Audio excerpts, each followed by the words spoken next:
अच्छा ये बताओ, ज्यादा सोना चाहिए कि कम सोना चाहिए?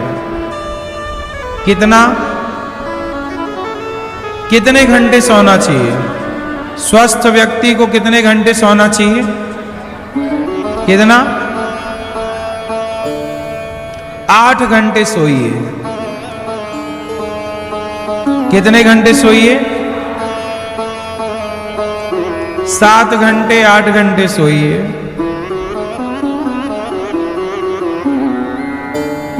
छह घंटे भी आप सोते हैं तो पर्याप्त है। ठीक से नींद आ गई 6 घंटे की तो वो भी सही है। अधिक से अधिक 8, 9 घंटे मत सोइए। 10 घंटे कभी ना सोइए। रात बनी है सोने के लिए, समय से सो जाओ और ब्रह्म मुहूर्त में जागो, जल्दी जागो और बैठ करके शांत चित्त से भगवान का ध्यान करो, चिंतन करो। हे ईश्वर आपका धन्यवाद। हम लोग अपने लिए जागते हैं, अपने लिए काम करते हैं, हम लोग ध्यान नहीं करते। आंख बंद करो और परमात्मा का ध्यान करो। जितासनो जितश्वासो जित संगो जितेंद्रिया। प्राणायाम करना सीखिए। सवेरे गहरी गहरी सांसें लीजिए। प्राणायाम करेंगे तो आपकी प्राणवायु शुद्ध रहेगी। भस्त्रिका प्राणायाम किया करिए। प्राणायाम जरूर करते हैं कि नहीं आप लोग? प्राणायाम आप लोग अभी प्राणायाम नहीं करते, फिर बीमार पड़ जाओगे तो डॉक्टर प्राणायाम ही बताएंगे बाद में। क्यों? डॉक्टर क्या बताते हैं? भाई प्राणायाम करो, थोड़ा योग करो, ये वाली आसन करो, ये वाली। आप पहले ही से करेंगे तो आप बीमार ही नहीं पड़ते। योग हमारे जीवन में कैसा हो? जैसे भोजन रोज खाते हो, पानी रोज पीते हो, पानी जरूरी है, भोजन जरूरी है, ऐसे 15-20 मिनट कम से कम आधा घंटा रोज योग जरूरी है। शरीर को स्वस्थ रखना है तो आप लंबा चलना चाहते हैं बिना बीमारियों के तो योग को ऐड कीजिए। सवेरे जागिए, पानी पीजिए, फ्रेश होइए, नहाइए और इसके बाद आधा घंटा योग करिए। सूर्य नमस्कार की 12 आसन करिए, भुजंगासन करिए और योग प्राणायाम गहरी भस्त्रिका। ऐसे भस्त्रिका प्राणायाम जानते हैं? नहीं? गहरी सांस लेना फिर तेजी से छोड़ना। इससे क्या होगा? पूरी बॉडी को ऑक्सीजन प्रॉपर मिल जाएगी। योग ना करने से शरीर में जहां ऑक्सीजन चाहिए वहां ऑक्सीजन नहीं मिलती। योग ना करने से फिर ब्लॉकेज हो जाते हैं, फिर ऑपरेशन कराओ, फिर छल्ले डलवाते फिरो, बाईपास करवाते फिरो, काटा पीटी कराओ शरीर को। तो शरीर को काटा पीटी करने से बढ़िया है योग कर लो। मैया ए भैया खड़े काहे हो? बैठ जाओ। मेरी माँ बैठ जाओ, चुप रहो, शोर ना करो, शांत रहो। भैया ओ छोटू मोबाइल वाले बैठ जा बेटा, कथा सुन लो बेटा। आजकल मोबाइल से हम बड़े परेशान हैं। कहीं आओ जाओ कुछ बस चालू है मोबाइल, चालू है मोबाइल। सुन लो, तुम्हारे मतलब की चीज सुनने से आएगी।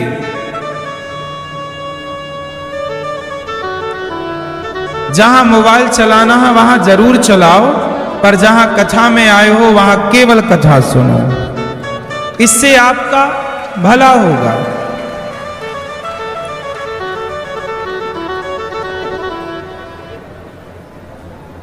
मोबाइल ने ही आपका चैन सुकून छीन रखा है। जो दिन भर मोबाइल चलाते हो इसी से आप परेशान हो। शांति से कथा सुनो, चुप रहो। क्या करेंगे? योग करेंगे। क्या करेंगे? क्या करेंगे? कितना टाइम देंगे योग में? कम से कम 15 मिनट तो दो, आधा घंटा दो, 1 घंटा दो तो बेहतर है। कम से कम आप 15 मिनट तो दो। आधा घंटा देंगे तो अपने ऊपर उपकार करेंगे। क्यों जी? सही है, प्राणायाम किया करो। 2-4 प्राणायाम है, कपालभाति है, भस्त्रिका है, अनुलोम विलोम है। ये 3 तो कर ही लो, 5-5 मिनट का, 3-3 मिनट भी कर लो। प्राणायाम को कम से कम 10-15 मिनट देंगे तो बड़ा अच्छा हो। आप लंबा जिएंगे। आप बूढ़े 60 साल के होने पर भी आप बूढ़े नहीं दिखेंगे,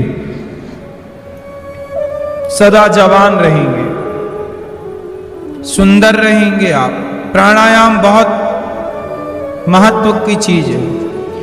प्राणायाम करने से हवा के प्रेशर से पूरे ब्लॉकेज, जितने भी हमारी कोशिकाएं हैं, नलियां हैं, साफ रहती हैं। कोई रुकावट नहीं है ब्लड की, कहीं रुकावट नहीं है तो आप सदा स्वस्थ हैं। यही तो चाहिए शरीर को। ब्लड का, खून का संचार होना चाहिए। खून का संचार रुकेगा तो बीमारी पैदा होगी। तो रुकेगा कब? जब वहां कोई अड़चन आएगी और प्रेशर से हवा छोड़ेंगे बाहर भीतर, हवा के प्रेशर से आपकी वॉशरूम भी चोक हो जाती है। फिर क्या करते हैं? हवा का प्रेशर मारते हैं, साफ हो जाती है। ऐसे ही है प्राणायाम, पूरे शरीर को निरोगी बनाता है। जितासनो जितश्वासो जित संगो जितेंद्रिय। और हाय हाय, आप परेशान किसके लिए हैं? पैसा पैसा पैसा। सुखदेव जी कहते हैं, सत्याम क्षितौ किम कसिपो प्रयासै बाहु सुसिद्धे युपवर्हणै किम सत्यंजलौ किम पुरुधान्य पात्या दिग्वल्कलादौ सति किम दुकूलै। ज्यादा से ज्यादा सबसे बड़ा धन आप लोग किसे मानते हैं? क्यों दादाजी, धन क्या है? सबसे बड़ा धन क्या है? हाँ, स्वस्थ रहना। इसके अतिरिक्त सबसे बड़ी पूंजी, सबसे बड़ा धन क्या है? निरोगी काया सबसे बड़ा धन है, नो डाउट। ये बात बिल्कुल सही है। निरोगी काया सबसे बड़ा धन है। आप बताओ भैया, सबसे बड़ा धन क्या है?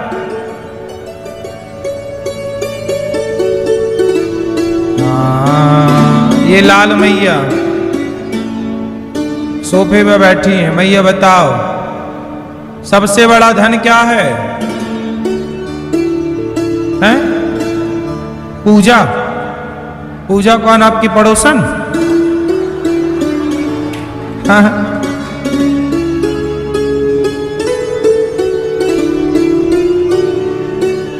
भैया, सबसे बड़ा धन क्या है?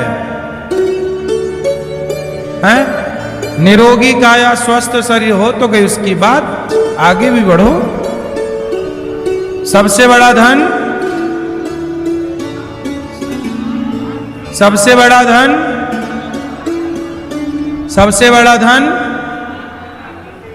सबसे बड़ा धन है संतोष। गौधन, गजधन, बाजधन और रतन धन खान, जब आवे संतोष धन, सब धन धूरी समान। सबसे बड़ा धन है संतोष। जितना है उसमें संतुष्टि। क्या होना चाहिए? ज्यादा हाय हाय ना हो, संतोष रखिए। जितना कमाते हो वो बहुत है। यदि आप कमा के भी असंतुष्ट हैं तो कितना भी कमा लो आप परेशान रहोगे। और जितना कमाते हो वो बहुत मान लोगे तो आप खुश रह पाओगे। संतुष्टि है ना तो घास की झोपड़ी में भी सुख मिलता है। और संतुष्टि ना हो तो महलों में भी सुख नहीं है। हाँ या ना? संतुष्टि है तो नमक रोटी अच्छी लगती है, अचार रोटी अच्छी लगती है, और संतुष्टि नहीं है तो आपको 56 भोग भी फीके लगेंगे। बोलो हाँ। इसलिए सबसे बढ़िया है संतोष। आज परेशान वो लोग हैं जिनके अंदर संतुष्टि नहीं। सुदामा संतुष्टि रखते हैं कि नहीं? संतोष है। फिर राम 14 साल वनवास में है, पर संतुष्टि देखिए। राजा बनना था, पिता ने वनवास भेज दिया, एक बार भी परेशान नहीं हुए। आपको राजा बनना हो और आपको निकाल दिया जाए घर से तो आपको नींद आएगी? कितना मन व्याकुल होगा।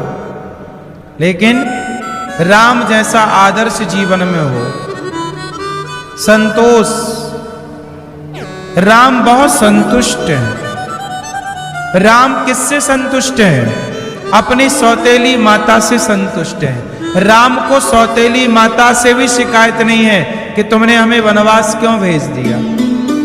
राम को अपने पिता से भी कोई शिकायत नहीं है कि आपने हमें वनवास क्यों दे दिया। संतुष्टि देखिए, वो पिता से संतुष्ट हैं, वो मां से संतुष्ट हैं। और आपका भाई आपका सारा धन हड़प ले तो आप उससे संतुष्ट रहोगे ना। लेकिन राम भैया भरत पर संतुष्ट है। देखिए, संतोष, भाई पर संतोष, पिता पर संतोष, मां पर संतोष और पत्नी पर संतोष। संतुष्ट, संतोष सबसे बड़ा धन है। यदि आप अपनी पत्नी में संतुष्ट हैं तो आप बहुत सुखी हैं। आप परेशान तब होते हैं जब अपनी पत्नी को छोड़ के ताक झांक करने लग जाते हैं।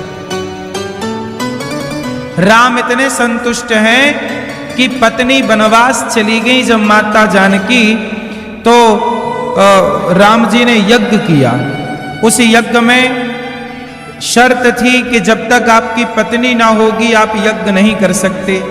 वो जिस यज्ञ में घोड़ा छोड़ा गया और लवकुश ने घोड़ा पकड़ लिया था, कथा आपको पता है, वो यज्ञ करने के अधिकारी राम तब तक नहीं थे। उस यज्ञ का नियम है कि वो यज्ञ तब किया जाएगा जब पत्नी साथ हो। अब राम की पत्नी साथ थी नहीं क्योंकि वो वनवास में थी। तो राम को बोला गया कि आप दूसरा विवाह कर लो। राम को क्या बोला गया कि आप दूसरा, क्योंकि आपकी पत्नी तो वनवास, या पत्नी लाओ तो ला नहीं सकते थे क्योंकि प्रजा स्वीकार नहीं कर रही थी। सीता मां को वनवास राम ने भेजा था कि प्रजा ने? बोलो, प्रजा ने आरोप लगाया था, राम ने तो आरोप नहीं लगाया। तो सीता मां वनवास थी, राम को यज्ञ करना था, तब क्या हुआ? कहा कि आप दूसरा विवाह कर लो।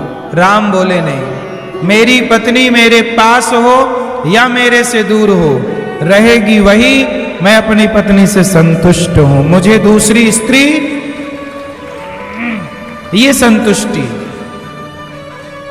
राम अपनी पत्नी में संतुष्ट हैं, राम अपने पिता में संतुष्ट हैं, राम अपनी मां में संतुष्ट हैं, राम अपने भाई में संतुष्ट हैं। जो सबसे संतुष्ट है, जिसे कोई शिकायत ही नहीं है, उससे सुखी इस धरती पे कोई हो सकता है? दुखी वो हैं जिन्हें सबसे शिकायत है। और यदि आपको सबसे शिकायत है तो सब गलत नहीं है, आप ही गलत हैं। क्यों? बात सही है कि गलत है? आपको सबसे शिकायत है, मतलब कहीं ना कहीं आप गलत हैं। इसलिए जितना है जो है, जैसी पत्नी है, जैसा पति है, जैसा परिवार है, अब जैसा है इसी में रहना सीख लेना चाहिए। क्या करो, अब जैसा है, अब बदला तो नहीं जा सकता कि बदला जा सकता है। आपका रूप रंग जैसा है, अब कुछ लोग अपने रूप रंग से संतुष्ट हैं, तो कुछ लोग अपने रूप रंग से संतुष्ट नहीं हैं, तो सर्जरी कराते फिर रहे हैं। जैसा परमात्मा ने बना दिया है बने रहो ना, क्यों? वो लगा लगा के ये क्रीम वो क्रीम, गोरा होना है, काहे गोरा होना है? इतिहास रचने वाले चमड़ी के बल पर इतिहास नहीं रचते कि तुम गोरे हो कि काले हो। इतिहास रचने वाले अपनी काबिलियत से इतिहास रचते हैं, और वो युगों युगों तक याद रखी जाती है काबिलियत। आपका शरीर कैसा है, गोरा है, काला है, आप सुंदर हैं, सुंदर नहीं है, क्या फर्क पड़ता है? आपकी सुंदरता मायने नहीं रखती, आपकी काबिलियत मायने रखती है। आप में योग्यता है तो आप कैसे भी हो, बोलो हाँ।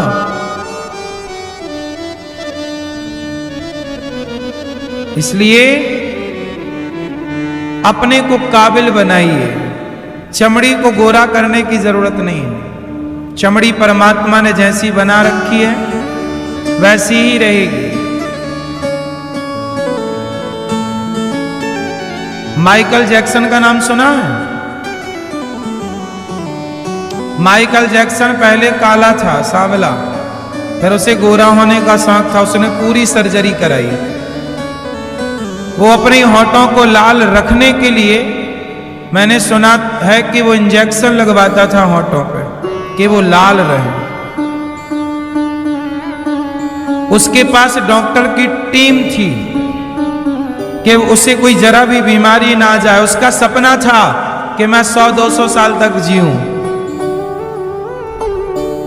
वो बहुत डॉक्टरों की टीम लेके चलता, वो पानी भी पीता था तो सबसे महंगा वाला, भोजन भी करता था तो धरती का सबसे टॉप हेल्दी भोजन। लेकिन साहब लगभग 50 साल के पहले ही वो चला गया।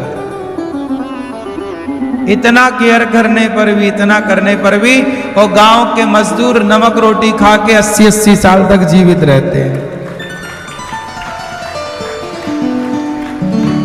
गांव का व्यक्ति रोटी नमक खा के भी 80 साल चलता है, और ये टॉप का खा के 50 पार ना कर पाए। आपको क्या लगता है, आपके हिसाब से आप चलोगे? ना साहब, आप कितने भी डॉक्टर रख लो, आप कितना भी बढ़िया खा पी लो, लेकिन जितना उम्र ईश्वर ने तय की है वो आपको मिलनी है। इसलिए जैसे हो वैसे संतुष्ट रहो, ईश्वर का वैसे ही धन्यवाद दो, और मन लगा के काम करो, खाओ पियो जो ईश्वर ने दिया है खाने को। टेंशन फ्री होके काम करिए, लोड मत लीजिए। वो इतना लोड ले लिया कि परेशान होके मर गया। कुछ लोग बेवजह परेशान हैं।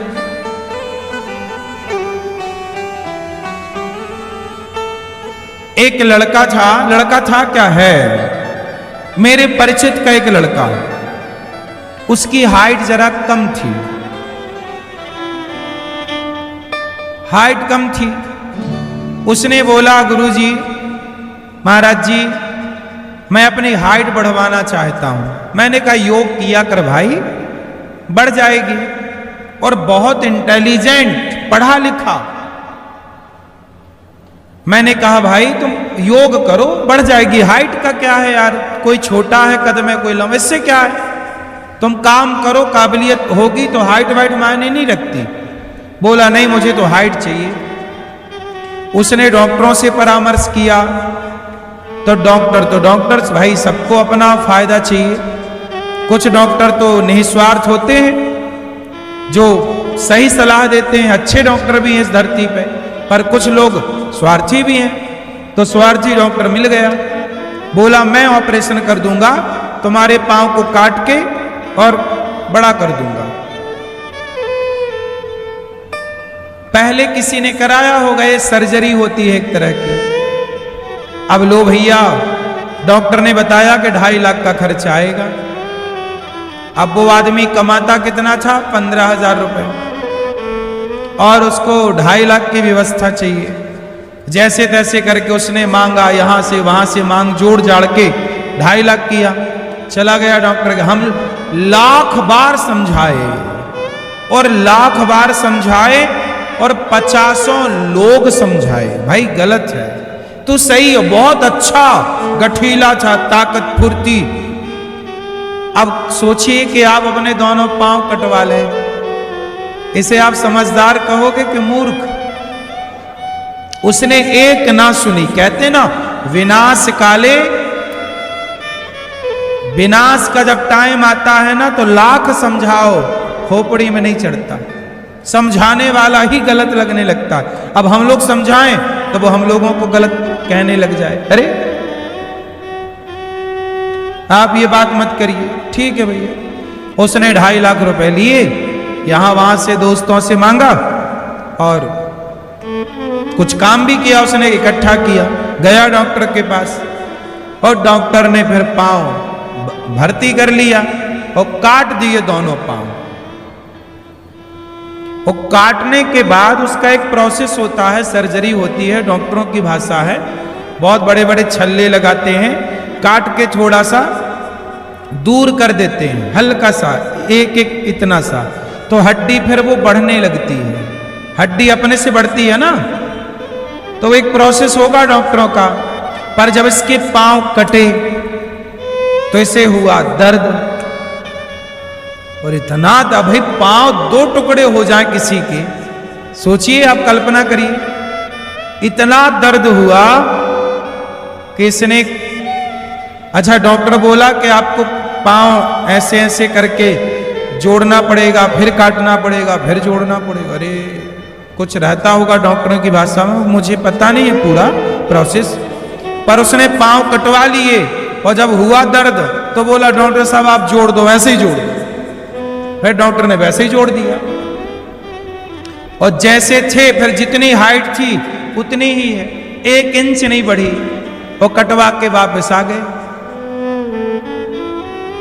पहले मजबूत थे, अब कमजोर हो गए। ये जिद है। क्या है ये? जिद है। इसलिए कहता हूं, परमात्मा ने जो रूप रंग हाइट कद दिया है, जैसा बनाया है, उसकी बनावट को प्रणाम करो। हे ईश्वर आपका धन्यवाद, तू जैसा, हम वैसे ही संतुष्ट हैं। व्यर्थ में परेशान होने की जरूरत, कोरा गोरा काला कोई मायने नहीं रखता साहब, चमड़ी का खेल ज्यादा दिन नहीं टिकता। क्यों? जो लोग लड़की सुंदर लाते हैं, चमड़ी देख के कि सुंदर है, तो सुंदर से प्यार करेंगे, तो जब तक वो सुंदर रहेगी तो प्यार रहेगा, और कल को वो सुंदरता जाएगी, क्योंकि जवानी के बाद बुढ़ापा जैसे ही प्रारंभ होता है, सदा सुंदरता तो नहीं रहती ना किसी की, तो सुंदरता जाएगी तो प्यार भी चला जाएगा, क्योंकि वो प्यार सुंदरता से था। इसलिए कहता हूं कि रिश्ते चमड़ी देखकर ना बनाया करो, रिश्ते भावनाओं से बनाया करो, भावों को देखकर। चमड़ी के रिश्ते, आजकल तलाक तलाक क्यों खेल रहे हैं लड़के लड़कियां ज्यादा? क्योंकि ये रिश्ते बने थे चमड़ी देखकर। चमड़ी देखकर बनाओगे तो 1-2 साल भी रिश्ता ना चल पाएगा, और भावनाओं से रिश्ता रहेंगे, भावों को देखकर बनेंगे तो रिश्ता सदा चलेंगे। भावों की कदर करिए, भावनाओं की कदर करिए, भावनाओं को समझिए। भावनाएं मायने रखती हैं, चमड़ी मायने नहीं रखती। बोलो हाँ कि ना? मैया ओ पंचायती मैया, कितना शोर कर रही हो मेरी माँ। ओ भैया, ओ छोटू, काहे हल्ला कर रहे हो?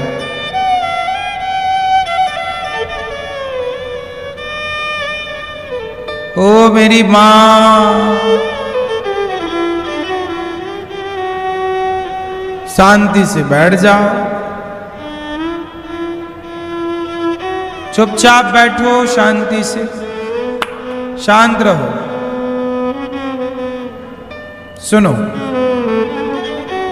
तो क्या महत्व रखती है चमड़ी के भाव? बोलो,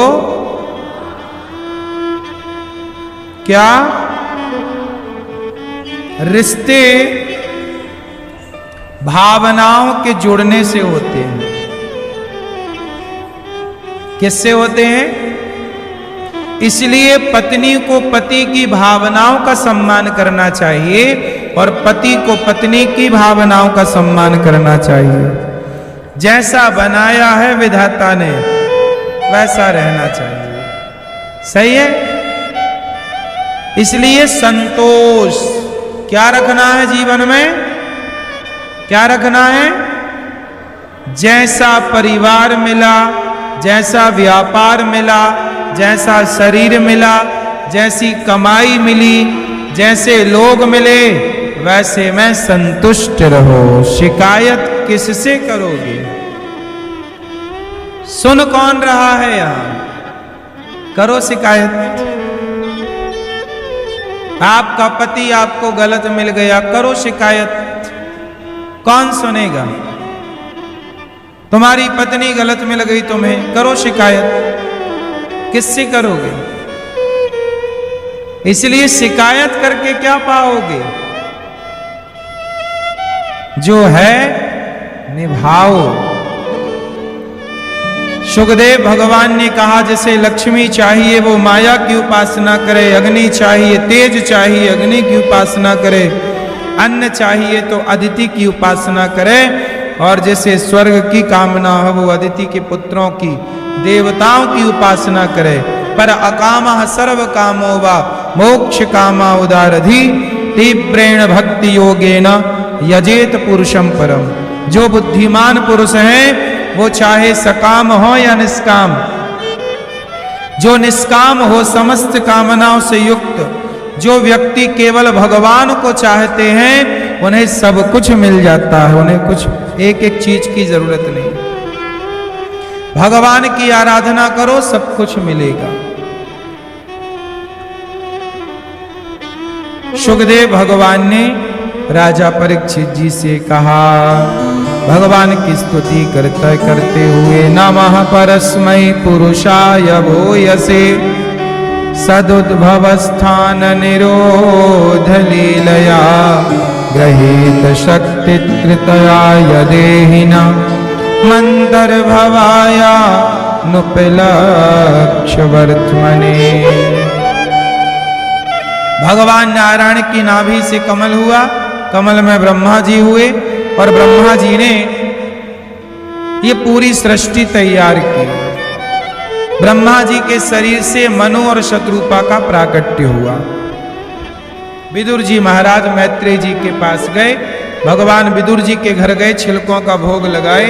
फिर विदुर जी मैत्रेय जी के पास गए और विदुर जी को मैत्रेय जी ने सृष्टि का क्रम बताया। मनु जी महाराज शरीर ब्रह्मा जी से मनु और शत्रुपा प्रकट हुए। मनु शत्रुपा की 5 संतानें हुई, आकुति, देवहूति और प्रसूति। कितनी संतानें हुई मेरी मां? 5। आकुति, देवहूति और प्रसूति। आकुति का विवाह रुचि प्रजापति से हुआ। आकुति का विवाह किनसे हुआ? आकुति का विवाह रुचि प्रजापति से, जिनके यहाँ यज्ञ भगवान हुए। देवहूति का विवाह करदम जी से हुआ। माता देवहूति करदम जी को जब विवाही गई तो करदम जी की 9 बेटियां हुई। 9 बेटियों का विवाह करदम जी ने किया और करदम जी के यहां फिर भगवान कपिल अवतार लेकर के प्रकट हुए। बोलिए कपिल देव भगवान की।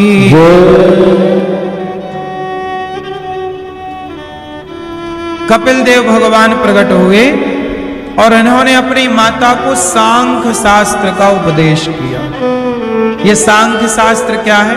आओ इस ज्ञान को थोड़ा सा समझने की कोशिश करते हैं। कपिल भगवान ने माता देवहूति को कहा, जब मां ने कहा कि निर्विण्णा नितराम भूमन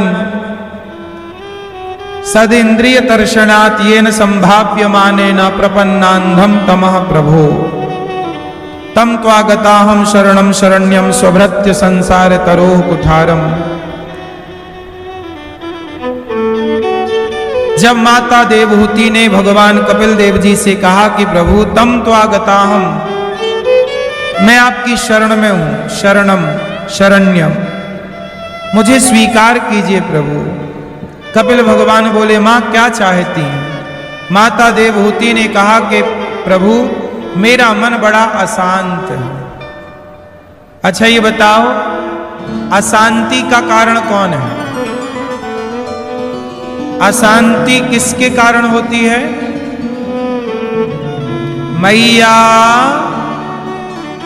ओ मेरी मां, खड़े होके पंचायत कर रही हो, थोड़ा तो मेरी मां कथाओं की मर्यादा सीख लो। आप लोगों को जल्दी जाना है, जल्दी से जाओ, जाओ जल्दी, जिनको जाना है, और जिनको कथा सुनना है वो बैठ जाओ शांति से। चलो बैठ जाओ जल्दी।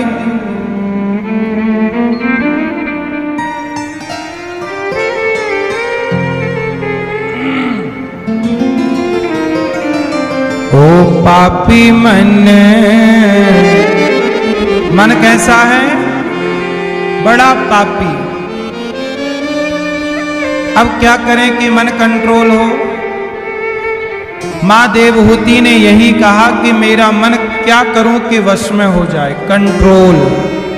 तब कपिल देव जी ने कहा, तितिक्षवः कारुणिकाः सुहृदः सर्वदेहिनां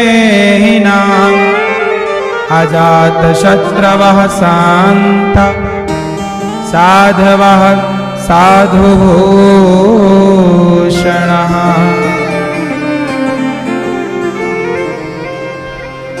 तितिक्षवः मतलब सहनशील। कपिल भगवान कहते हैं मां सहनशील बनो, हृदय में करुणा रखो। यदि आपके अंदर सहनशीलता नहीं है तो जिन संतों के अंदर सहनशीलता है उनकी संगति करो तो आपकी भी सहनशीलता बढ़ेगी। आप में दया करुणा नहीं है तो जिन में है उनकी संगति करो तो आपकी बढ़ेगी। इसलिए कहते हैं ना, संतों की संगति। संगत करते रहोगे, अच्छी कथाएं सुनते रहो, जाप करते रहो, अच्छे काम करते रहो, इससे मन क्या होता है? कंट्रोल। पूरा खेल मन का है। मन के हारे हार है और मन के जीते जीत। मन ही मिलावत राम से, मन ही करत फजीत। मन अच्छा भी है और मन बुरा भी है। मन हमारा मित्र भी है और मन हमारा शत्रु भी है। कि मन हमारा गुलाम है। सही ये है कि मन हमारा कौन है? मन हमारा गुलाम है, पर मन आजकल इतना अधिक हावी हो गया कि उस मन ने आपको गुलाम बना लिया। जैसे अंग्रेजों ने आपको गुलाम बना लिया। अंग्रेज आप पर हावी हो गए। मुगलों ने आपको गुलाम बना लिया, मुगल आप पर हावी हो गए। इसी तरह ये मन इतना हावी हो गया कि इस मन ने आपको गुलाम बना लिया। लेकिन मूर्ख हैं वो लोग जो मन के गुलाम बन जाते हैं। ज्ञानी है वो जो मन को अपना गुलाम बना के रखते हैं। संत है वो जो मन को गुलाम है। मन जहां मैं चाहूंगा तुझे वहां जाना पड़ेगा, लेकिन आपके साथ क्या है कि जहां मन चाहता है वहां आपको ले जाता है। मन कर रहा चलो क्लब में चलते हैं, गए क्लबों में। क्लब में कौन जा रहा है? क्लब में कोई लड़की कोई लड़का नहीं जाता, पहले उसका मन जाता है। बोलो हाँ। मन के जब मन गया तो फिर आपको रोक ना पाए, मतलब आप मन के क्या हो गए? गुलाम। मन के पीछे पीछे भाग रहे हो। बताओ क्लब में पहले कौन गया? शरीर गया कि मन गया? शराब में पहले शरीर गया कि मन गया? बोलो। घर में बैठा व्यक्ति पहले सोचता है शराब की दुकान कहाँ है, मन गया याद मिल जाती तो पीते। तो पहले मन गया, फिर उसने पैसे निकाले, फिर वो दुकान गया, बाद में दुकान गया। पहले कौन गया? हाँ, पहले गौरी गोपाल आपका मन आया कि भैया आज हमें गौरी गोपाल चलना है कथा सुनने वहां। पहले मन आया फिर आप आए। पहले कौन आया? आज आपने मन बनाया चलो बिहारी जी चलते हैं, तो पहले मन बिहारी जी गया फिर आप गए। चलो आज दिल्ली चलते हैं, तो पहले मन गया फिर आप गए। चलो आप बरसाना चलते हैं, पहले मन गया फिर आप गए। बोलो हाँ। तो मन आपको जहां चाह रहा है वहां ले जा रहा है। मन कह रहा है चलो शराब पी लो, आप पीने लग गए। मन कहता चलो बीड़ी पी लो, आप पीने लग गए। मन कहता चलो जरा गुटखा तंबाकू खा लो, खाने। अरे यार तुम मन के गुलाम क्यों बन रहे हो? मन तुम्हें गुटखा खिला रहा है, मन तुम्हें शराब पिला रहा है, मन तुम्हें पराई औरत के घर ले जा रहा है, पराई पुरुष के घर ले जा रहा है। क्या है ये मन? इस मन को 4 थप्पड़ मारो और मन को अपने कंट्रोल में कर। रे मन, तू जहां चाहेगा वहां नहीं जाऊंगा, मैं जहां चाहूंगा मैं विवेक से चलूंगा, मन से नहीं चलूंगा। एक व्यक्ति है जो मन से चलता है। किससे चलता है? एक और है जो मन से नहीं चलता, बुद्धि से चलता है। मन होता है और बुद्धि होती है। मन के ऊपर कौन काम करता है? बोलो। बुद्धि। इसलिए लोग कहते हैं बुद्धिमान बनो। अच्छी बुद्धि होगी तो आप वृंदावन आओगे, गलत बुद्धि होगी तो क्लबों में जाके नाचोगे।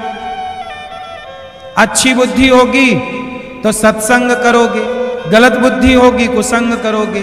अच्छी बुद्धि होगी तो अनार का गन्ने का रस पियोगे, दही और लस्सी पियोगे। गलत बुद्धि होगी तो शराब पियोगे, चरस पियोगे, अफीम पियोगे, गांजा पियोगे। अच्छी बुद्धि होगी तो अपनी पत्नी के साथ हंसोगे, मुस्कुराओगे, गाओगे, नाचोगे। और गलत बुद्धि हुई तो पड़ोसन के साथ हंसोगे, मुस्कुराओगे, नाचोगे, गाओगे। बोलो हाँ।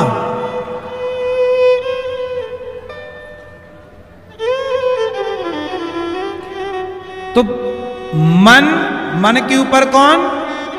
जोर से। इसलिए अच्छी बुद्धि और गलत बुद्धि, बुद्धि भी 2 तरह की है। हाँ यार, लोग नहीं कह रहे इसकी तो बुद्धि खराब हो गई। लोग क्या कहते इसकी तो बुद्धि खराब हो गई। विनाश काले विपरीत बुद्धि। विनाश काले विपरीत कौन होता है? बुद्धि। जब बुद्धि विपरीत हो जाए तो मैंने कहानी सुनाई ना, वो लड़के ने पांव कटवा लिया। बुद्धि विपरीत हो गई तो दुशासन ने साड़ी उतार दी भरी सभा में द्रौपदी की, नाश हो गया। ये पहले बुद्धि ना भ्रष्ट हुई दुर्योधन की। अच्छा, दुर्योधन का नाश बाद में हुआ, दुर्योधन की बुद्धि का नाश पहले हो गया। जिसकी बुद्धि का नाश होगा उसका साम्राज्य का नाश जरूर होगा। इसलिए अपनी बुद्धि संभालो, क्योंकि खेल बुद्धि का है। बुद्धि गई तो सब गया। इसलिए अच्छी बुद्धि हो, मन अच्छा हो, अच्छे काम में लगे, ना लगे मन तो जाए चूल्हे में मन ना लगे तो भी हम सही काम करेंगे। हमारा मन नहीं लग रहा है काम करने में, फिर भी हम काम करते हैं, तो कब तक नहीं लगेगा? एक दिन लगेगा। मन की थोड़ी चलेगी। एक दिन मन को, आज मेरा मन नहीं लग रहा है राम राम जपन, नारायण श्रीमन नारायण श्री, मन नहीं लग रहा, ना लग, तू जा चूल्हे में, मैं तो राम राम जपूंगा श्रीमन नारायण श्रीमन, तू जा जहां तेरे को जाना है। कब तक जाएगा पागल, कब तक भागेगा? एक दिन मेरे साथ मेरे मन को आना ही पड़ेगा। उसकी थोड़ी चलेगी, थोड़ा उस पर दबाव बनाओ। मन तो ऐसे आपको नचाता रहेगा, पर आप गुलाम बने नाचते रहना। थोड़ा मन पे शासन करो, कंट्रोल। करत करत अभ्यास के जड़मति होत सुजान, रसरी आवत जात है सिल पर पड़त निशान। करने से सब होता है। सबसे चंचल प्राणी कौन होता है बताओ जरा, जोर से, कौन? सबसे चंचल प्राणी 84 लाख योनियों में कौन है सबसे चंचल? बोलो कौन? बंदर। सबसे चंचल प्राणी है बंदर। बोलो हां कि ना? सबसे चंचल कौन है? फुदक के यहां, फुदक के वहां, फुदक के वहां, हाँ के ना? सबसे चंचल प्राणी 84 लाख योनियों में कोई है तो बंदर है। बोलो हां कि ना? स्थिर नहीं रहता बंदर कभी। चिड़िया घोंसला बना लेती है, पर बंदर अपना घोंसला नहीं बनाता, क्योंकि उसमें इतनी चंचलता है, वो एक जगह रुकता ही नहीं। चिड़िया एक जगह रुकती है, इसलिए चिड़िया में इतनी चंचलता नहीं है जितनी चंचलता बंदर। सबसे ज्यादा चंचल है, लेकिन धन्य है वो मंदारी का। मंदारी उस चंचल बंदर को भी वश में कर लेता है। यदि मंदारी बंदर को वश में कर लेता है, अच्छा बंदर को कैसे वश में करता है? प्रैक्टिस करा करा के, डंडे मार मार के, कंट्रोलिंग पावर खिला खिला, कम खबाता है, इतना सा देगा 4 डंडे मारेगा ये कर। यदि मंदारी बंदर को कंट्रोल कर सकता है तो आप भी अपने मन को कंट्रोल क्यों नहीं कर सकते? करने से बंदर की चंचलता को कंट्रोल किया जा सकता है, तो आपकी और हमारी चंचलता को मन कब तक भागेगा? ये मन की चलेगी क्या? बोलो हाँ। इस मन को भी 4 थप्पड़ मारो और कहो ए मन चल लग राम के भजन में, चल कथा में लग, चल कीर्तन में लग, चल प्रभात फेरी में लग, चल भगवान के चिंतन में लग। कब तक नहीं लगेगा? क्यों भाई, ये बात सही है? फिर मन के ऊपर कौन है? बुद्धि। बुद्धि को साधो, जैसी शुद्धि वैसी बुद्धि। बुद्धि अच्छी होगी सब बढ़िया चलेगा। और बुद्धि के ऊपर कौन होता है? मन। बोलो मन। अच्छा मन के नीचे कौन है? इंद्रियां। 5 ज्ञान इंद्री, 5 कर्म इंद्री। इन इंद्रियों के ऊपर होता है मन। मन के ऊपर होती है बुद्धि। बुद्धि के ऊपर कौन होता है? आप बताओ बुद्धि के ऊपर कौन? कौन? कौन? आप बताओ बेटा, बुद्धि के ऊपर कौन होता है? हाँ, बुद्धि के ऊपर होता है विवेक। कौन होता है? इसलिए लोग कहते हैं विवेक से काम करो। बुद्धि सबके पास होती है, पर विवेक किसी किसी के पास होता है। सारे लोग विवेकशील नहीं हैं, सारे लोग विवेकी नहीं हैं। जो जीवन में अपने, अब जो शराब पी के पड़ा है गंदी नाली में, ये विवेकी है? बोलो। जो अनमोल शरीर को शराब में बिगाड़ रहा हो वो विवेकी थोड़ी है। अरे आप 3 घंटा कथा सुनने बैठे हैं, अपना कल्याण चाहते हैं, आप विवेकी लोग हैं। जो कुसंग में लगे हैं वो काय के विवेकी, विवेक होता तो ये गलत काम तुम करते क्यों? विवेकी वो है जो अपना कल्याण कर रहा है, समाज का कल्याण कर रहा है, विवेकी जन है। जो स्वयं अपना स्वार्थ देखता है वो बुद्धिमान है, पर जो सबके बारे में अच्छा सोचे वो विवेकी पुरुष है। जो ये सोचे कि सर्वे भवन्तु सुखिनः, सब सुखी रहे, जो सबका कल्याण चाहे वो विवेकी है। विवेक सबके पास नहीं है, कुछ लोगों के पास होता। तो मन, बुद्धि और विवेक। अच्छा, विवेक के ऊपर क्या होता है? मन के ऊपर बुद्धि, बुद्धि के ऊपर विवेक, विवेक के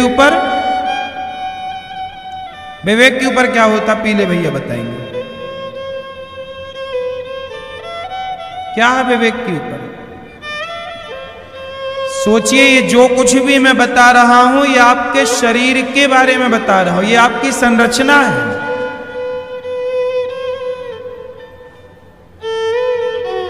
विवेक मतलब वो ज्ञान ही अपने आप।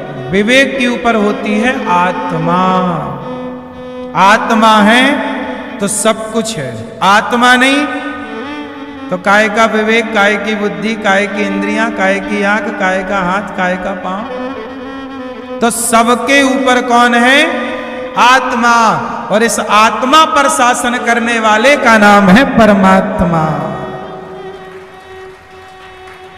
इस आत्मा को कंट्रोल करने वाले का नाम, जो आत्मा को कंट्रोल किए रहता है। कब तक रहना है इस शरीर में? वो इशारा कर दे तुरंत आत्मा निकल के भाग जाएगी और आप रह जाओगे डिब्बा।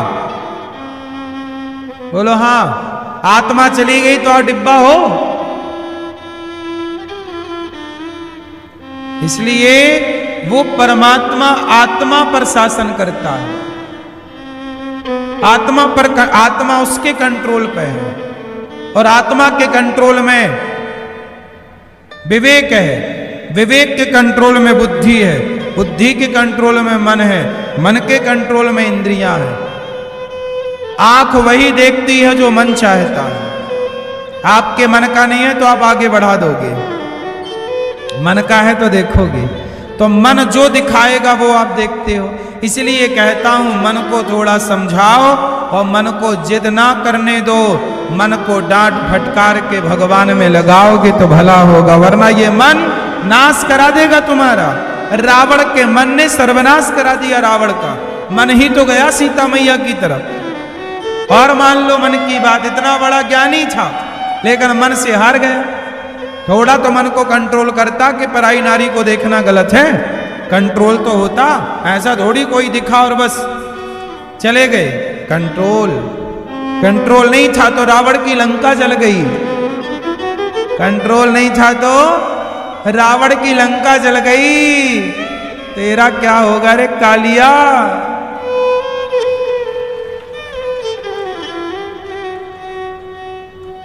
थोड़ा कंट्रोल। आज के छोरा छोरियों को क्या करना है? थोड़ा कंट्रोल। इसलिए विवाह कर लो फिर जीवन का सुख लो। विवाह के पहले लिवन में रह के जीवन ना बिगाड़ लेना। हाँ या ना? कंट्रोलिंग नहीं है इसलिए तो जरूरत पड़ रही है इवन लिवन की, वरना क्या जरूरत थी? आज के 100 साल पहले तो भारत में जरूरत नहीं थी, क्योंकि कंट्रोलिंग पावर थी। सब साधते थे अपने मन को। बोलो हाँ। आजकल साध नहीं पाते तो भाग जाते हैं यहां वहां। सही है कि गलत है? इसलिए कंट्रोल। जो व्यक्ति स्वयं को साध सकता है, जो स्वयं को साध ले, जो स्वयं को कंट्रोल कर ले, स्वयं को साध ले, उसी का नाम साधु है। साधु जो स्वयं को कंट्रोल साध ले, जो साधना करे, मन को संभाल के रखे, वो साधु है। जिसने इच्छाओं का अंत कर दिया वो संत है। साधु संत। जो रिसर्च करके देश को नई विद्या दे वो ऋषि है। और जो आत्मचिंतन मनन में लगा हो वो मुनि है। साधु संत ऋषि और मुनि, सबके अलग अलग काम है। जो साध रहा है वो साधु, जो साध चुका, कंट्रोल कर चुका इच्छाओं को, इच्छाओं का अंत कर चुका वो संत। संत का अर्थ क्या निकल रहा? अंत अंत अंत। क्या अंत? इच्छाओं का अंत कर दिया जिसने, वही संत है।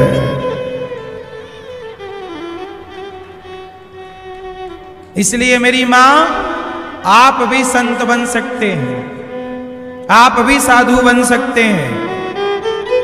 कोई एक व्यक्ति ही साधु संत बने ना, आप भी गृहस्थ संत बनिए, आप भी अच्छे आचरण करिए, आप भी गृहस्थ, स्त्री भी संत बने, पुरुष भी संत बने। और संत का मतलब ये नहीं कि आप घर छोड़ दो तो ही संत हो, नहीं। पत्नी के साथ रहने वाला पुरुष और पुरुष के संग रहने वाली स्त्री यदि साधना में लगी है, मन को कंट्रोल तुम दोनों ने किया और दोनों ने ईश्वर से प्रेम किया, तो आप दोनों ही संत हैं, परम संत हैं, गृहस्थ संत हैं।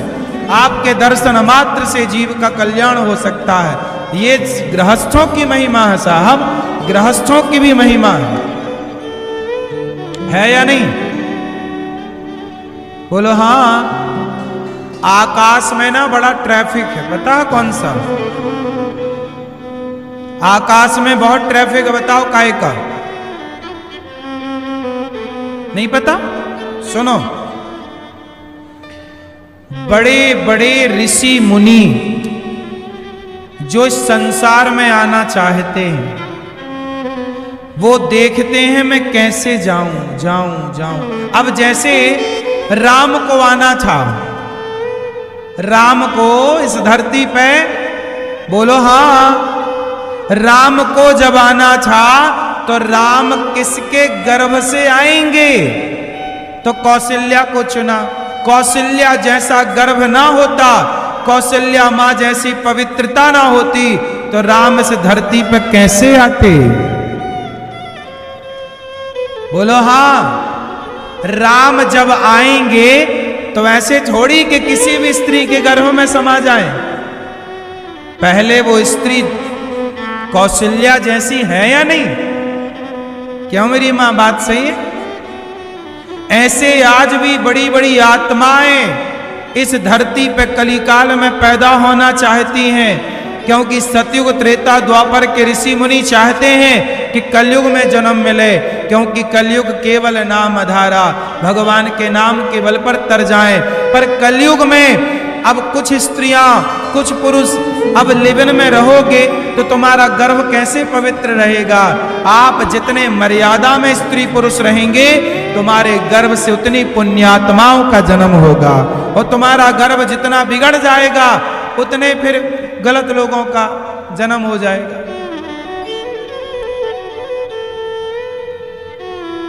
हिरण्याक्ष हिरण्यकश्यपु का जन्म हुआ, तो हिरण्याक्ष हिरण्यकश्यपु का जन्म कैसे हुआ पता है? इनकी माता का मन बिगड़ गया। पढ़ लेना कथा पूरी। हिरण्याक्ष हिरण्यकश्यपु की जो माता है, इनकी माता ने शाम के टाइम अपने पति कश्यप जी से कहा कि हमें काम सता रहा है, आप हमारी इच्छा पूरी करो। तो कश्यप जी बोले, महर्षि बोले कि ये शाम का समय है, शाम के वक्त भगवान का चिंतन करने का टाइम है, ये कोई भोग विलास करने का टाइम नहीं है, ये ईश्वर की आराधना का टाइम है। शाम हो रही है, ईश्वर का दिया बत्ती का टाइम है। भाई शाम को आदमी क्या करता है? दिया बत्ती करता है, मंदिर में घंटे बजते हैं, शंख बजता है, आरती पूजा का टाइम होता है ना मंदिरों में। शाम का टाइम काय का होता है भाई साहब? आराधना का होता है। अब उसी शाम के टाइम पत्नी बोली कि मैं काम से पीड़ित हूं। पति ने बोला कि नहीं, अभी समय ठीक नहीं चल रहा है, पर पत्नी नहीं मानी और पत्नी ने जिद की कि नहीं, मुझे तो अभी कामना पूरी करनी है। तो महर्षि उनके पति ने उनकी कामना कर दी पूरी। और जब कामना पूरी हुई तो वो हो गई गर्भवती। और जब गर्भवती हुई तो कश्यप जी ने कहा कि तेरे पेट से बच्चे तो होंगे पर कोई पुण्यात्मा ना होगा, तूने गलत टाइम पर गलत काम किया है, इसलिए संसार का सबसे बड़ा पापी तेरे गर्भ से जन्म लेगा। इसलिए हिरण्याक्ष हिरण्यकश्यपु दोनों संसार पर अत्याचार करने वाले आ गए। अपने बेटे प्रहलाद को हिरण्यकश्यपु ने मारा, चिता पे उस पे होलिका जलाना चाहिए, आग में जलाना चाहा, क्या क्या अत्याचार आप सब जानते। तब भगवान प्रकट हुए। तो गलत समय पर स्त्री का संग करोगे तो गलत संतान होगी, और सही समय पर संग करोगे तो सही संतान होगी। आपका मन बिगड़ा, बुद्धि बिगड़ी, सब बिगड़ा तो गलत लोग आएंगे, भले लोग क्यों आएंगे? अच्छे साधु संत, अच्छी आत्माएं अच्छा पवित्र गर्भ ढूंढती रहती हैं कि किस स्त्री का गर्भ पवित्र, कौन सी विचार अच्छी स्त्री मिल जाए तो हम उसके गर्भ में स्थापित हो जाएं। क्योंकि इस धरती पे आना है तो माँ के गर्भ से होकर ही आना पड़ता है, चाहे साधु हो, संत हो या कोई हो। तो भगवान हो या कोई संत ऋषि हो, भगवान तो वैसे प्रकट होते हैं पर लीला के लिए वो ये खेल रचते हैं। तो बात समझ में, इसलिए कहता हूं स्त्री पुरुष दोनों को आहार विहार शुद्ध रखना चाहिए। ऐसे थोड़ी कि लिव इन में रहो, 4 जगह रहो, 6 जगह रहो, तुम्हारे गर्भ से फिर कौन पैदा होगा? गीदड़ पैदा हो जाएंगे, फिर भरते रहो जनसंख्या, तुम्हें ही गिलास भर पानी ना देंगे बड़े होके। अब आजकल बेटा ऐसे ही तो हो रहा है, माँ बाप कोई पानी नहीं दे रहा है। जब आपका बेटा आपका भला नहीं कर पा रहा है तो आपका बेटा राष्ट्र का भला क्या करेगा? सोचो ना, जब तुम्हारा बेटा तुम्हें ही पानी नहीं दे रहा गिलास भर, तुम्हारी इज्जत नहीं कर रहा है, तो ऐसे बेटा तुमने पैदा किए तो हो पर किए हो, लो क्या काम के ये बच्चे, ये तुम्हारी काम पे नहीं आ रहे हैं। आजकल के कुछ बच्चे तो उनके माँ बाप के काम पे नहीं आ रहे हैं, बोलो हाँ, तो ये राष्ट्र के काम क्या आएंगे? और कर लो मनमानी, और ना सुनो शास्त्रों की, संतों को, संत कुछ बताएं तो लोग गाली और देते हैं संतों को। समझते नहीं है कि भाई बड़े बड़े संत लोग, ऋषि लोग आकाश मार्ग में भटक रहे हैं कि हमें कोई पवित्र नारी मिल जाए तो हम उसके गर्भ में उसका बेटा बन के प्रकट हो। तुलसीदास जैसे महापुरुष किसी माता के द्वारा ही तो प्रकट हुए। यदि उनकी माता का पवित्र भाव विचार ना होता तो उनके गर्भ से तुलसीदास कैसे प्रकट होते? उनकी माता पवित्र ना होती तो सूरदास कैसे प्रकट होते? तो सूरदास, रैदास, तुलसीदास, मीराबाई जैसे अच्छे लोगों को, भले लोगों को संसार में लाना है तो आप अपने गर्भ को, आचार को, विचार को पवित्र रखिए और सदगृहस्थ बनिए, तब तुम्हारे घर किसी अच्छे पुरुष का जन्म हो सकेगा, वरना फिर गधे ढोते रहो।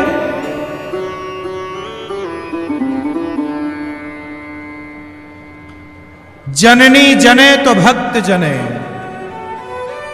जननी जने तो भक्त जने, या दाता या सूर, या से तो बंध्या भली काहे गवावे नू।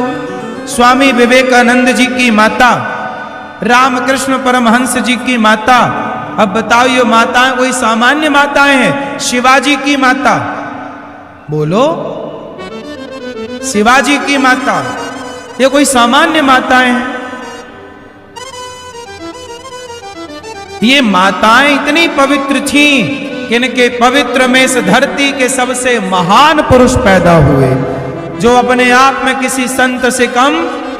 शिवाजी कौन है? शिवाजी केवल एक राजा नहीं है, शिवाजी अपने आप में एक संत है, राष्ट्र का गौरव है। राष्ट्र के लिए जो किया, इतिहास अमर रहेगा, जब तक इतिहास है, धरती है, शिवाजी है। और ये पूरा श्रेय उनकी मां को जाता है, जीजाबाई को, बोलो हाँ। इसलिए मां जितनी सुंदर होगी, सुंदर मतलब पवित्र विचारों वाली, मां का आचार विचार जितना सुंदर होगा, उतने अच्छे आत्माएं आपके गर्भ से आपकी बेटी के रूप में, आपके बेटे के रूप में इस राष्ट्र का हित करने के लिए प्रकट होने को तैयार है। पर पवित्रता बची कहां? इसलिए वो आकाश की आकाश में। भाई फ्लाइट आकाश में रहती है, सिग्नल मिलेगा तब ना नीचे उतरेगी। अब मिल ही नहीं रहा सिग्नल तो कहां नीचे लैंड कर जाए? बोलो हां। यदि सिग्नल नहीं मिला तो फ्लाइट उतरती है। इस वाले एयरपोर्ट पे सिग्नल नहीं मिल रहा तो वो चली जाती है दूसरे एयरपोर्ट पे। बोलो हां। पास में जो एयरपोर्ट होगा वहां जाके लैंड कर जाएगी। सिग्नल चाहिए ना उसे। यदि सिग्नल नहीं दिया जाए तो फ्लाइट उतर ही नहीं सकती, वो क्रैश होगी। बोलो हां कि ना? सिग्नल कट जाए तो कैसे उतरेगी भाई? वो तो पूरा सिस्टम उससे है ना, सिग्नल से चलती है वो। ऐसे ही है कि यदि पवित्र नारी का सिग्नल मिल गया तो महापुरुष लैंड कर जाएंगे आपके गर्भ में, फिर धरती का कल्याण करेंगे, भले लोग पैदा होंगे। अब अच्छा नहीं है मां तो सब चारों तरफ बुराई। अब छोरा छोरी निंदा चुगली कर रहे हैं। शराब पी रहा तुम्हारा बेटा, 14 साल का लड़का बीड़ी पी रहा है, 16 साल का लड़का शराब पीने लग गया, 20 साल का लड़का छोरी घुमा रहा है। अब ये उम्र, जिस उम्र में कुछ करने का, अब ये देखो ये अच्छी आत्माएं हैं कि पापात्माएं हैं? बोलो। ये महात्माएं अच्छी आत्माएं हैं कि बुरी आत्माएं? यही ना बुरी आत्माएं आ गई। 14 लड़के बिगड़ रहे हैं, गुटखा खा रहे हैं। 15 साल का लड़का गुटखा खा रहा है। बोलो हां। इसलिए पवित्रो वा सर्वावस्थांगतोपि वा। पवित्रता जरूरी है। आहार की पवित्रता, विहार की पवित्रता, खान पान की पवित्रता, विचारों की शुद्धि और सब कुछ है मन से। इसलिए मन को जबरदस्ती पकड़ो और प्रभु के चरणों में लगाओ। रे मन तू सत्संग कर, छोड़ जगत की रीत, अंत समय पछताएगा जब आयु जाएगी बीत। इसलिए मेरे नौजवान दोस्तों, मेरी बहनों, मेरी इन बातों को गांठ बांध लेना। अपने चरित्र को ना बिगड़ने देना। चरित्र बिगड़ा तो पुण्यात्मा ना पैदा होगा, तुम्हारे गर्भ से कोई पापी पैदा होगा।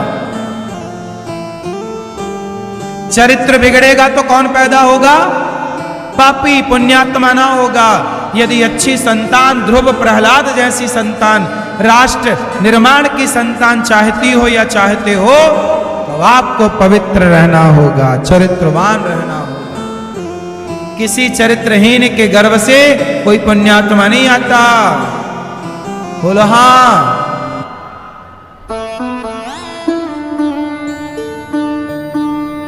इसलिए स्त्रियों का पवित्र होना, पुरुषों का पवित्र होना कितना जरूरी है। यही बात मैंने कही कि पवित्र रहो, चरित्र पवित्र करो।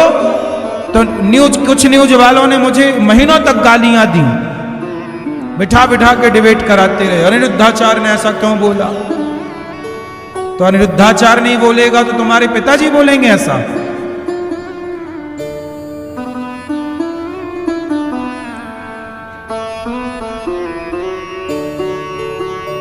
क्यों मेरी मां? आप लोग समझते ही नहीं है चीजों को, बस मनमाना आचरण करना है। आपको लगता बस आप होशियार हैं। बस ये बहुत गहरी बातें हैं। ये तो तुमने सुना भी पहली बार होगा। ये बातें कोई करता भी नहीं है। सबको डर लगता है कि कौन ये माथा पच्ची पे पड़े, लोग विरोध करने लग जाते हैं सही बात बोलो तो। पर हम तो यही कहते हैं कि कोई लाख विरोध करे पर सच सच ही रहेगा, वो दबना नहीं चाहिए।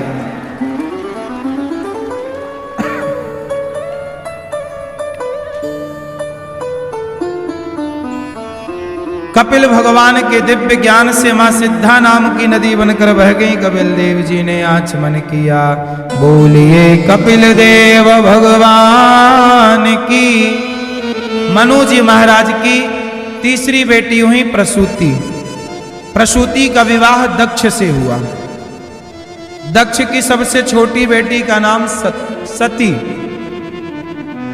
सती जो है माता सती, ये भगवान शिव की पत्नी। एक दिन भगवान शंकर माता सती को ले गए, चलो आज तुम्हें कथा सुनवाते हैं। कभी आप लोग भी जोड़े से आया करो, पति पत्नी कथा सुन। कहाँ मैं ये कथा सुनने जा रही हूं?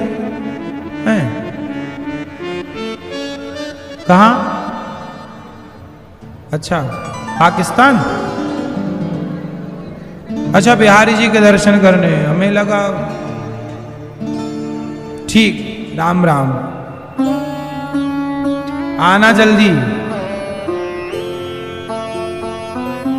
ठीक, जाओ दर्शन करो। हमारे नाम का भी एक दर्शन कर लेना मेरी माँ।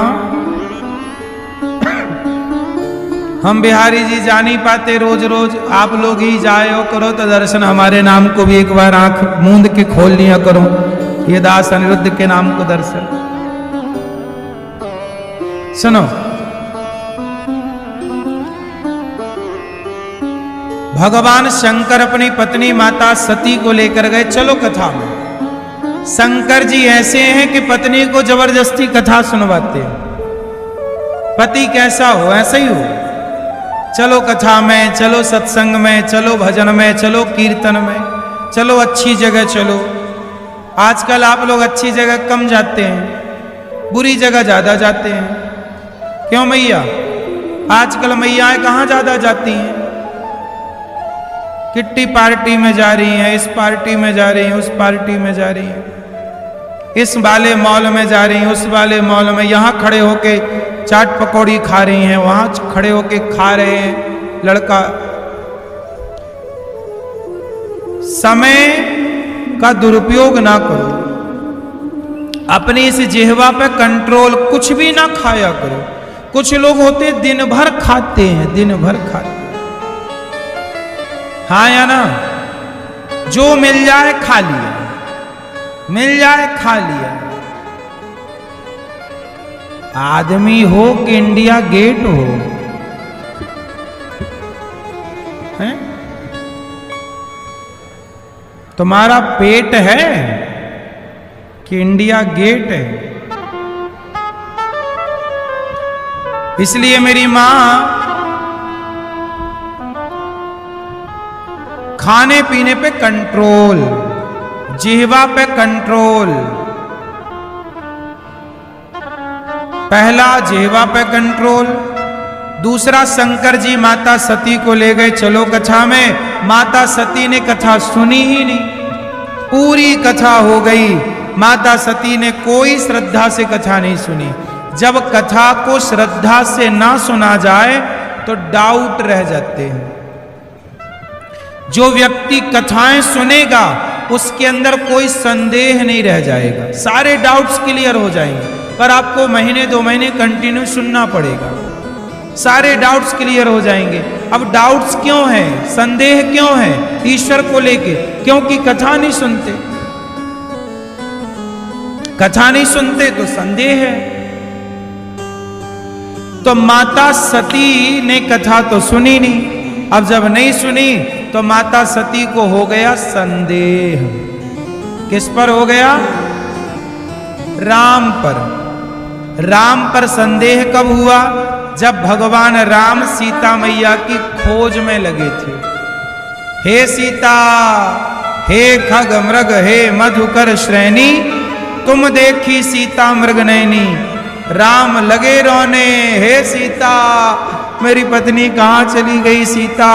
हे पेड़ पौधे पशु पक्षी, क्या तुमने मेरी सीता देखी है? हे पीपल, क्या तुमने मेरी सीता देखी है? तुलसी, क्या तुमने मेरी सीता? हे हिरण मेरी पत्नी तुमने देखी? अब बताओ, कोई हिरण से पूछने लग जाए अपनी पत्नी का पता तो देखने से तो यही लगेगा कि पागल है। बोलो हाँ।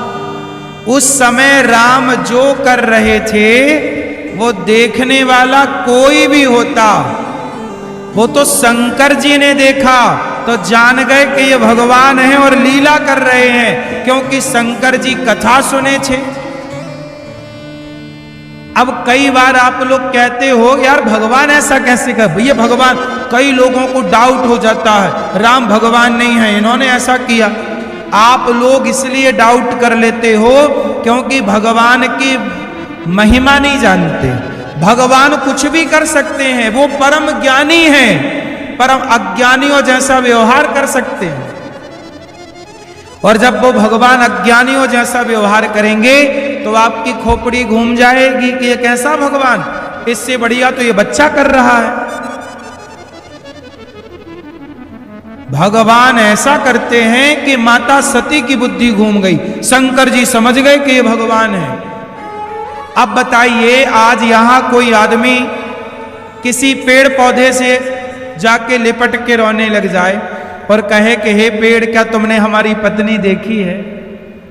हे पीपल, हे अशोक, हे कदम्ब, क्या तुमने हमारी पत्नी देखी? तो देखने वाला दूसरा तो यही सोचेगा कि आप बोलो, क्या सोचेगा? क्या सोचेगा? आप पागल हैं। लेकिन भगवान राम ने यही सब किया। शंकर जी को लगा कि ये तो भगवान है, पर माता सती को लगा नहीं, ये भगवान नहीं। देखो माता सती चक्कर में पड़ गई, फंस गई माता सती।